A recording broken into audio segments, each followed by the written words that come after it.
Here's the finished Peregrine Falcon.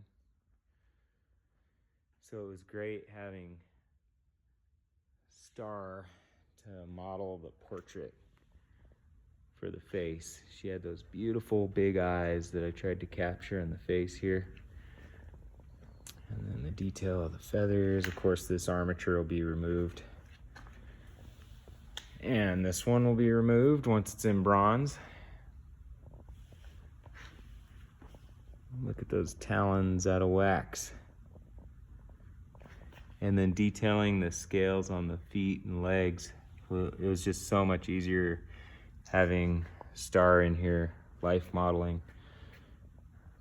What a beautiful bird. All the items on this base are from the real habitat. I collected them and put them on the base and sealed them so I can mold those in. They're from the same exact habitat as the stick that she's flying up off of, so I just thought that was a nice touch to add a little environment in with the sculpture itself. The Peregrine Falcon.